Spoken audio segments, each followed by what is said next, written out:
Hello boys and girls, कैसे हो आप सभी लोग।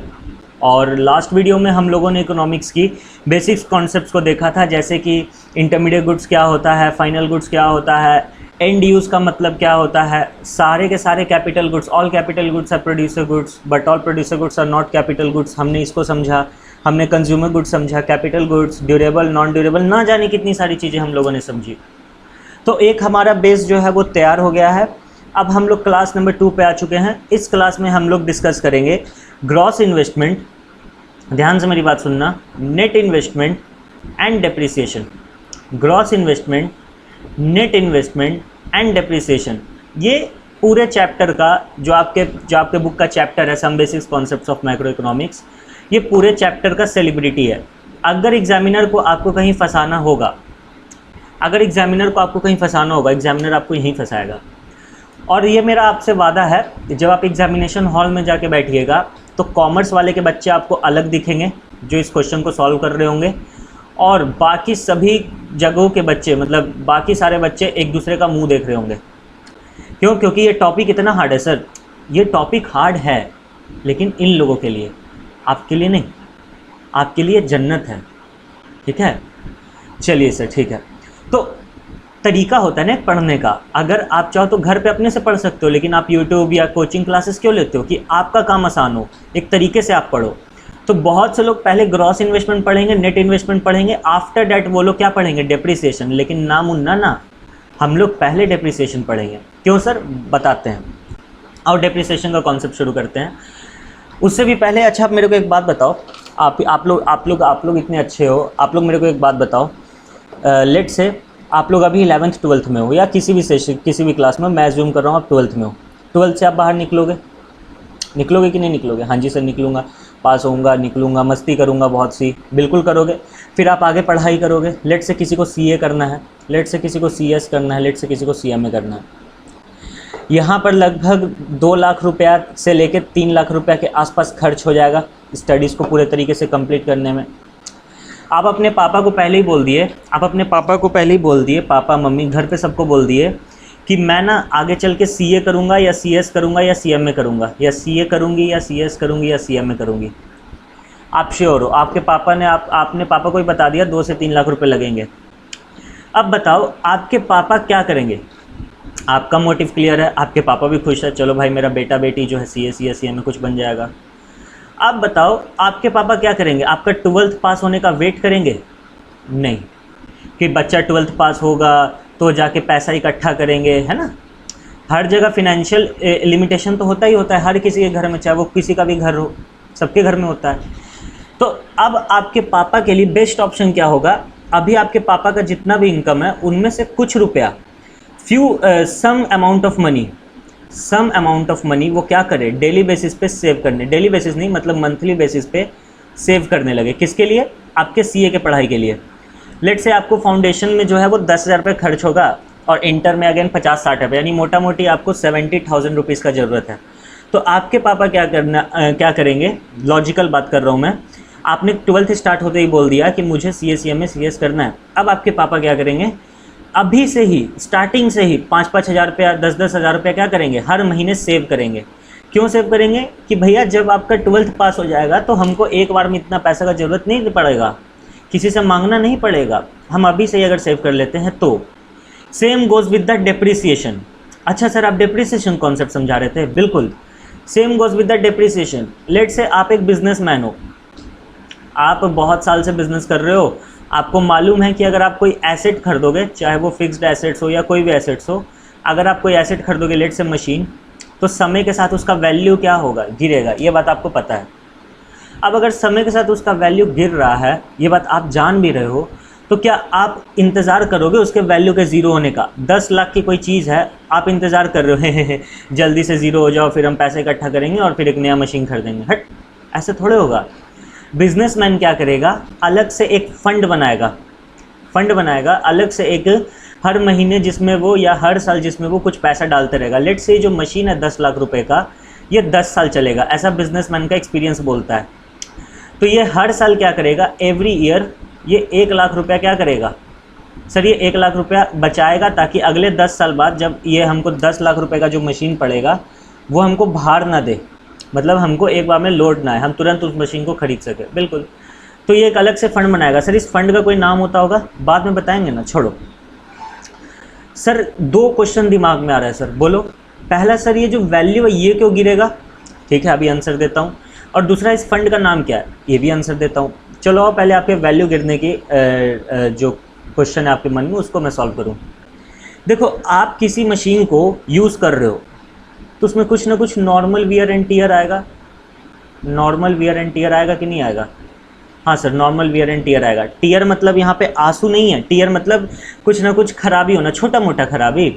जैसे लेट से मेरे पास ये फ़ोन है, लेट से मेरे पास ये फ़ोन है, इसका जो बैक है, इसका जो बैक है, लेट से यहाँ पे स्क्रैच आ गया, कुछ होता है ना समय के साथ चीज़ें ख़राब होती हैं। हाँ जी सर समझ गए। जैसे कुछ भी ले लो, ये कैलकुलेटर है, लेट से यहाँ पे ये गंदा हो गया इसका, ये जहाँ पर दिखता है, कुछ भी हो सकता है। Same goes with the businessman, machine है, वो मशीन यूज़ कर रहा था, ज़्यादा एक्सेसिव यूज़ करेगा तो थोड़ा बहुत ख़राबी आएगा, मोबाइल टाइम पे नहीं डालेगा थोड़ा बहुत ख़राबी आएगा। तो इसके कारण मशीन का एफिशिएंसी क्या होगा, घटेगा, और मशीन का एफिशिएंसी घटेगा तो वैल्यू क्या होगा, गिरेगा। सर यही एक रीज़न है? नहीं बाबू, इन टोटल 3 रीज़न्स हैं। पहला रीज़न मैंने आपको समझा दिया, दूसरा है आपके पास एक्सीडेंटल डैमेज, दूसरा आपके पास क्या है, एक्सीडेंटल डैमेजेस। एक्सीडेंटल डैमेजेस का मतलब क्या होता है सर, बहुत ईजी है। मशीन का इस्तेमाल कर रहे थे, इस्तेमाल करते करते शॉर्ट सर्किट हो गया, जिससे मशीन का अंदर का जो जितना इलेक्ट्रॉनिक्स पार्ट था वो सब का सब बर्बाद हो गया, वैल्यू गिर गया मशीन का, वो मशीन यूजलेस है। हाँ सर समझ गए। तीसरा पे आओ, ऑब्सोलीट हो जाना, expected obsolescence, expected obsolescence. Sir obsolescence का एग्जांपल स्पेलिंग, सर छोड़ो ना, तुम लोग बहुत मस्ती लेते हो मेरा स्पेलिंग बोल के, इंग्लिश सीखने आया है। चलो देखो इधर कितना रीज़न है सर मशीन के वैल्यू गिरने का या किसी फिक्स्ड एसेट्स के वैल्यू के गिरने का? 3 रीज़न है। पहला नॉर्मल वियर एंड टियर, दूसरा एक्सीडेंटल डैमेजेस, तीसरा एक्सपेक्टेड ऑब्सोलिसेंस। सर पहला समझ में आ गया कि मशीन का इस्तेमाल करेंगे, समय के साथ कुछ ना कुछ खराबी आएगा ही आएगा, छोटा मोटा स्क्रैच लग जाना, हल्का फुल्का टूट फूट जाना, ठीक है। सर एक्सीडेंटल भी समझ आ गया, कुछ अनहोनी, कुछ घटना घट गया, ठीक है।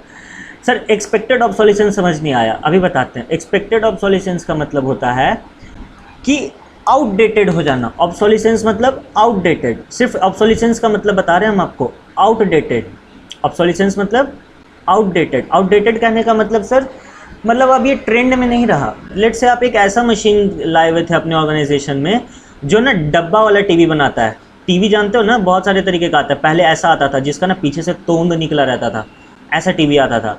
तो आप ऐसा मशीन लाए हो जो एक डब्बा वाला टीवी बनाता है, तो अब समय के साथ ये ऑब्सोलीट हो गया। ऐसा नहीं कि टीवी चलेगा नहीं या दिखेगा नहीं, सब दिखेगा, लेकिन ट्रेंड से बाहर हो गया। तो ऐसा मशीन जो डब्बा वाला टीवी बनाता था वो यूज़लेस हो गया, अब वो यूज़लेस हो गया। अब आपको नया मशीन लेना होगा जो कि वॉल माउंटेड टीवी बनाएगा, स्मार्ट टीवी बनाएगा। ऐसा टीवी के लिए अब आपको नया मशीन लेना ही होगा।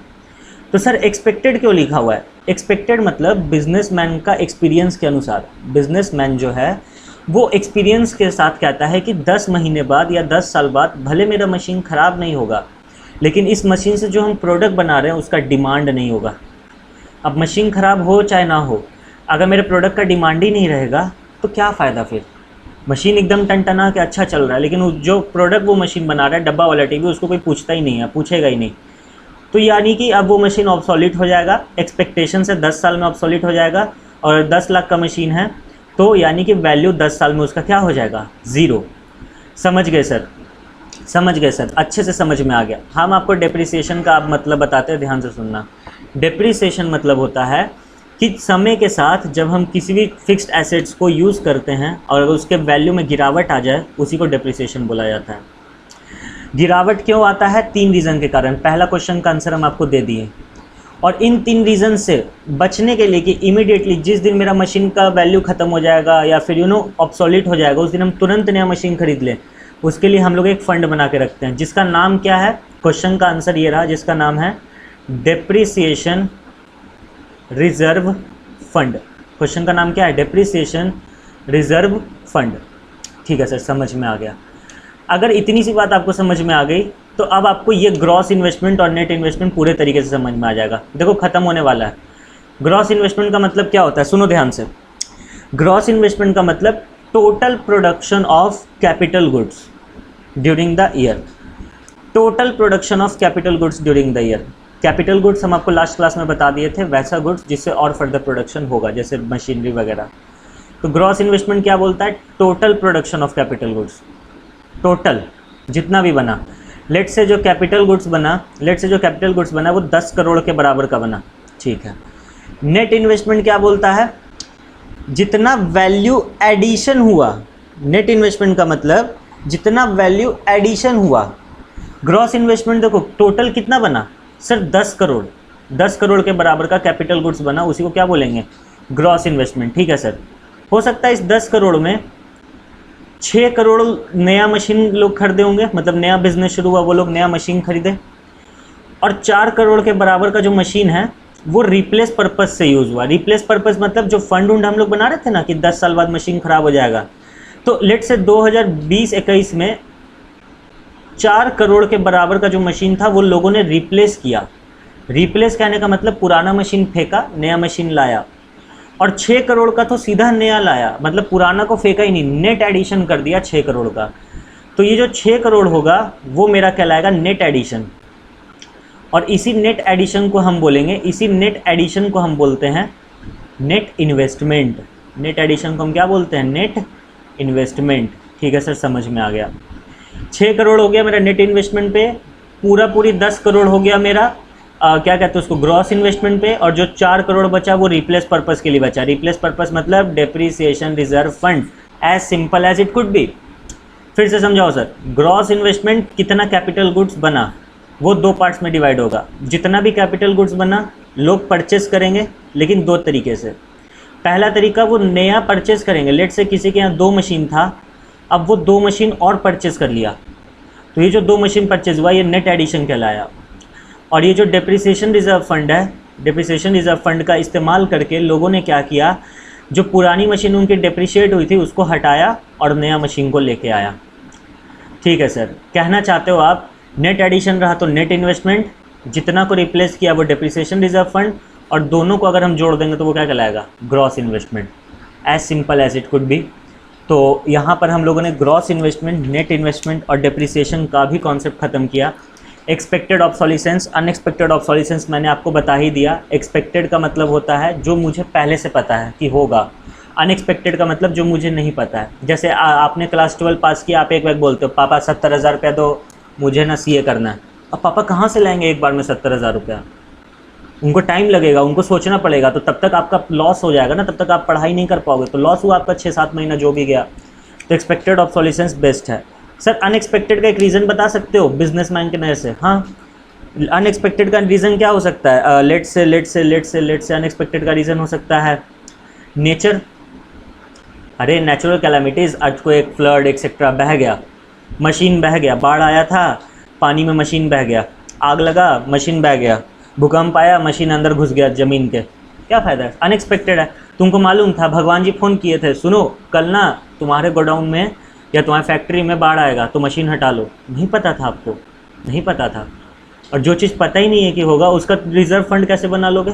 नहीं बना सकते हैं सर, ठीक है। तो नेक्स्ट वीडियो में हम लोग stock flow, stock concept, flow concept और सर्कुलर फ्लो ऑफ इनकम के बारे में बात करेंगे।